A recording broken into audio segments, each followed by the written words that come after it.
like Digitized. technological, like digitized. You know what I mean? Like even our They're the fucking money. fucking boomer now. It's true. Fair. Fair. But I mean, like even our fucking money, right? Like when it comes to jobs and everything, like crypto trading and all of that shit, where you don't even really touch this real fucking money. Hell yeah. That's like an actual job. That's shit people are doing. And why? Not why, but like how? Like it's fucking. Eddie, you said Bitcoin was like just dumb high, right? Yeah, so over the weekend, it actually surpassed the 50K mark, and currently it's sitting at 57. I really think by next week it's going to break 60, and that'd be obviously the all-time high. But it's just crazy to me, dude. Like in 2018, it was only like 20 grand. In 2011, it was worth like what, like $41 worth of Bitcoin could buy you like a pizza or something. Like it didn't make sense. Yeah. And now that those two pizzas that in that like this meme I saw pretty much is worth like, you know, for $40 billion or $40 million or something stupid. Just something dumb. But well, I mean that growth has happened in the past 2 months? Yeah. Because I mean, it really like at the beginning of 2020, wasn't it like in the, like you said, kind of high teens, and or 2021 rather. I mean, sorry. So I bought at the last height, and this is actually perfect. Like this is my topic today is Bitcoin, and what's happening with it in crypto. Yep. So my personal experience is that I bought in 2018 when it first boomed at 20K. Like that was the previous all-time high boost. Like I think it got up to like 30, and then it just plummeted. But essentially I bought at the height of that, and when I bought into it, I was learning from all these. At the time I was working at a tech company startup, so I was sitting with all these other people that were like super into this stuff, right? Like super techie, deep into like crypto and all these different like tech stuffs, and I was still fairly new to tech, so I didn't understand it. But I bought in using Coinbase, the app for most of the big cryptos, and for 2 years, 2018, 2019, it dwindled all the way down to like a fraction of what I initially put in, like a fraction. I couldn't even afford like maybe my like a bill that I have to pay now, like a cell phone bill. Yeah. Literally it dwindled to nothing. So then for me, seeing this whole crazy bounce back is like insane. And I think the first time it boomed was because it was the thought or the concept behind it was that it was going to be used for retail, and it only carried so far. I think the reason why it's booming this time so heavily is because now there's a lot of institutional money involved. Banks are buying in, all these companies are buying in. Tesla bought some, Apple's rumored to get some soon, supposedly. Or I don't know if it happened. Maybe I missed the news already, but essentially all this institutional money is coming into it, which makes it even more real. So, the question I want to pose to you guys is, what's the next step after that? How do you guys see Bitcoin really getting into really building an infrastructure where people are able to use it to buy and, sell things, right? Well, they've already started releasing debit cards and stuff like that to actually allow you to spend it. So that's already starting to break into the institution of it anyways. And there's talks of it being used as a world currency, so you don't have to worry about exchange rates or anything like that. So, I mean, it's already starting to make its way into everyday society. Yeah, the issue though is the volatility of it. You know what I mean? Yep. Like, and I think that's they need to figure that out before they can even begin to say, yeah, we can use this as a standardized currency. Because as of right now, I could buy a like you said, a pizza for 0.00000003792 fucking Bitcoin, right? And then that's like $20. Don't fucking get mad at me, comments. Okay, don't actually do the math. Don't be. That's sounding right. Let me bring up my calculator here, real quick. Like, there's always one. There's always one. But like, it'll be Eddie on a different account. Amaranth TV my will burner come in this bitch. Fucking Amaranth TV will come in. Amaranth TV will not be coming. Amaranth TV will not be coming into this.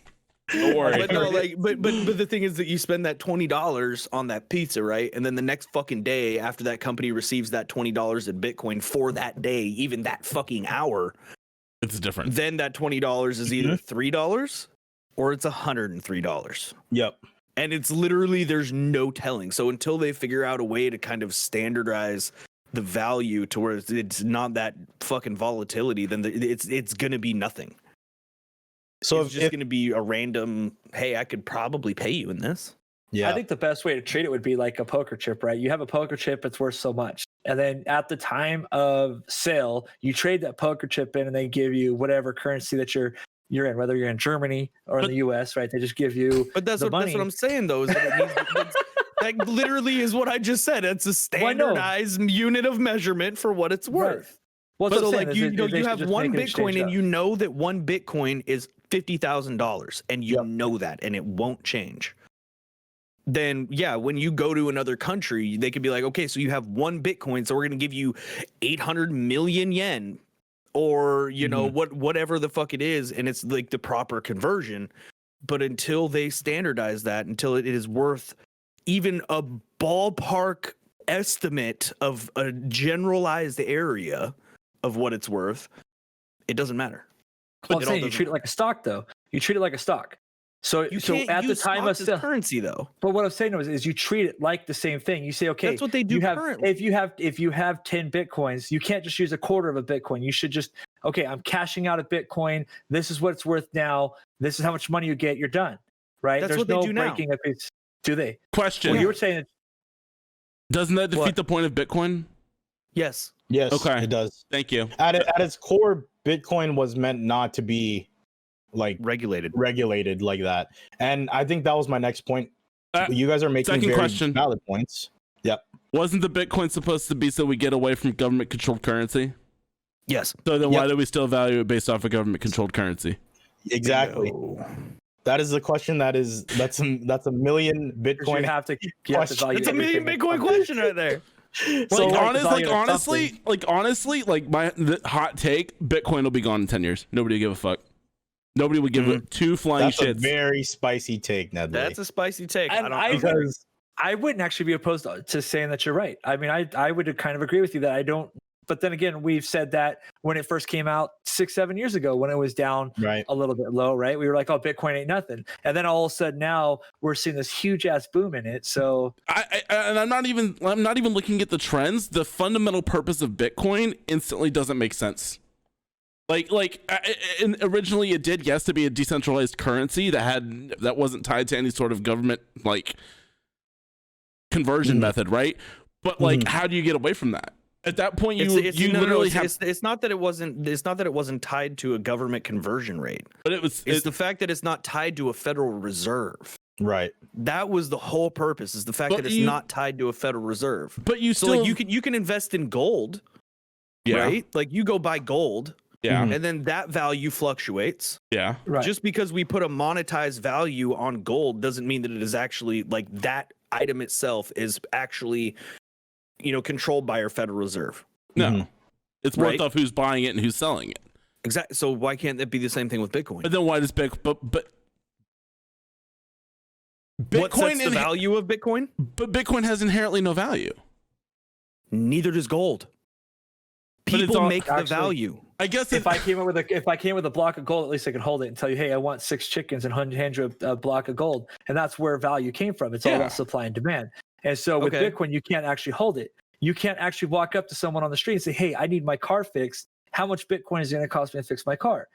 Right? Well, that's- So gold, I can walk up. I don't give a shit what the value is. I can walk Do you up have with gold and say, huh? Do you have a debit card?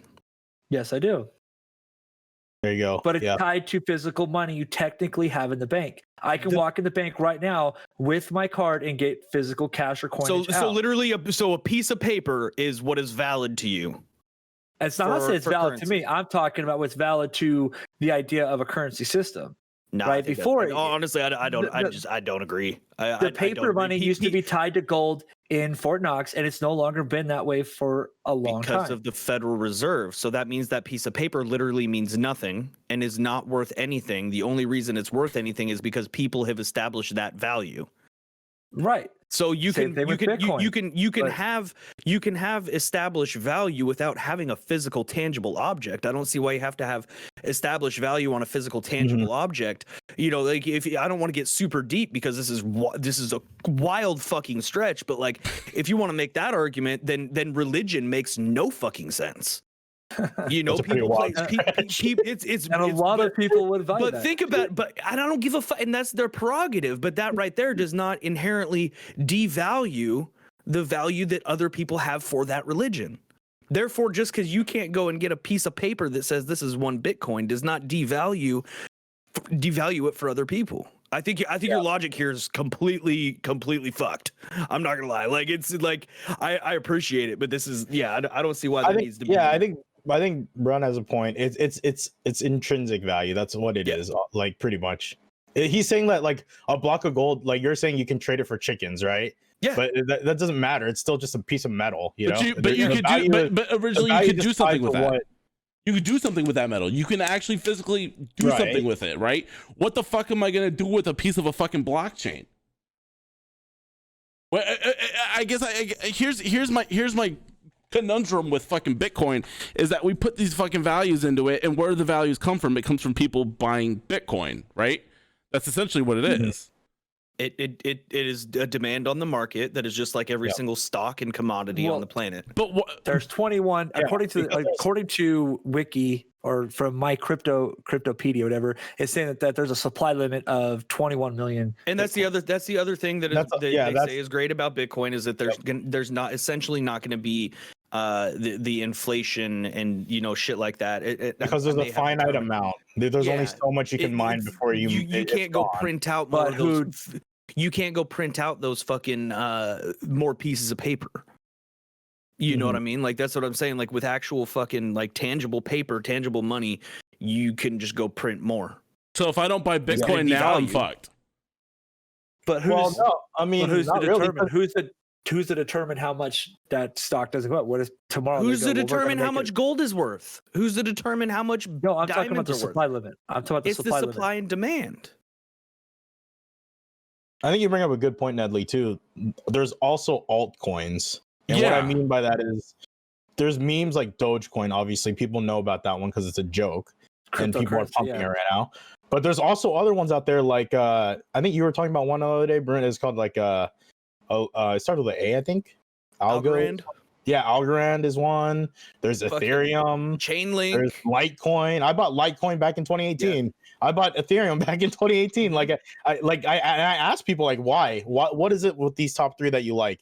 And they said, well, okay, so essentially each one of them is a different type of blockchain, and they're going to be used for different things. So I guess the way to see it would be like, I guess Bitcoin would be like your cash. Ethereum might be used for business contracts or smart contracts or something of that matter. Litecoin might be used strictly for transportation or something weird. I don't know. That's just me throwing it out there. But I guess like that's another point about this whole Bitcoin thing is there's so many different altcoins too, right? Like or alternative coins. Oh, there's a bunch of them right here. But I guess it's the same argument. Like there's different types of metal. I don't know. There's hundreds. But this is why I feel inherently that Bitcoin will never take off as what it was originally predicated to be set out to do. Right, it was to be a decentralized currency. Like right now we talk because yes, there's money involved, and whenever there's money involved, that it won't fly. Like people will take advantage where they can. But what you'll have to do, and we think about it, right? Like the phenomenon that is Bitcoin, it's the Bitcoin price is fucking to the moon, right? But like when you think about it in the grand scheme of it, it's a very small insular community that's all about the fucking Bitcoin. It's growing, don't get me wrong, but like compared to the fucking gazillion billion people on the fucking planet, right? That's that's an accurate number. Don't at me. Like you're looking at somebody literally in order for this to take on, right? You're looking for a country, a whole fucking not even a country, a whole system of people to basically say, all right, we're not going to fucking take dollars anymore. We're taking Bitcoin, and that's it. And that's a fucking hard thing to grasp through. It's a hard thing to grasp, but I mean, it could happen though, and it may not be Bitcoin specifically, but Maybe it's another crypto that people are like, hey, we like this one better. It's more stable. Maybe this is just like the kind of beginning on people establishing their own shit and getting away from the Federal Reserves, because that's really the whole purpose. Yeah. And Bitcoin is a great way to start a world economy, right? Because you can actually say, we'll take Bitcoin everywhere, because there's been corporations, there's been people trying for years to establish a world currency versus having every country having their own currency. Yeah, I don't like that though. That's a whole nother topic though. Well, I'm saying that's what's gonna push a cryptocurrency over that little, hey, look, I have a Bitcoin, right? To, hey, we're going to Bitcoin. That's our currency, right? That's what's gonna take. It's gonna take a bunch of people, like you said, but it's gonna have to be something that establishes above and beyond what we currently have for currency, and it's probably gonna have to be something that's worldly, or at least something like in a certain alliance of countries that get together and say, yeah, let's run this. I think what'll happen is it'll just be a main viable option of payment. Yep. I think it'll and be that like, actually brings are me you to paying cash or card today? that brings me I to a think good that's what point. it's gonna be. I don't think anybody's ever. It's literally just gonna be fucking shooter's preference, man. And which I think is great. If I want to be able to fucking pay in Bitcoin and not have some dickhead looking into my bank account all the time, that's my fucking prerogative. Fair. Yep. It's my And if money. you want to take advantage, dude, like honestly, I would look into like in crypto, look for the infrastructure builders. Like there's a couple, but I think the big one for me lately has been Chainlink. Just 3 weeks ago it was at $15. In the last 3 weeks it's jumped 30, up to like right? 35. Yeah. Which is volatility, yes. It's a little scary, yes. But it also shows that there's belief in the system that at some point there's going to be some type of infrastructure shift or infrastructure for Ethereum, for example, to be used in business contracts, like smart contracts, if you will. Yeah. I don't know too much about it. I'm not a financial advisor or a Bitcoin advisor. But I think Chainlink is something I've been looking into only because I believe in infrastructures for things that could happen. I guess that's the best way to explain it, really, I guess. Instead of betting on the actual like dog, for example, I'm betting on the entire race actually happening. I guess is the best way to put it. So that's my personal take on it. That makes sense. I mean, hopefully there'll be a day where we can actually walk into a store. I can buzz my phone, take the Bitcoin out of my millions and millions of dollars. Hopefully that I get one day. Okay. Hopefully, like I was saying, you can do that now. Yes. Yeah. I get I sit there and I put my shit into crypto.com and fucking Coinbase, let my shit grow, and then or tank, whatever. I like to spread my shit around, I'm generous. But like I can literally just fucking sell shit and then boom, it is deposited in US dollars at the value of that time into my fucking bank account. So, but if I was to be able to just scan my shit and pay it with the app, I'd be cool with that too. Yep. Like that's because either way, I'm out that amount of Bitcoin. Yeah. At that moment, right? Yep. It's the person who's receiving the Bitcoin that's taking the risk. Yeah. Yep. So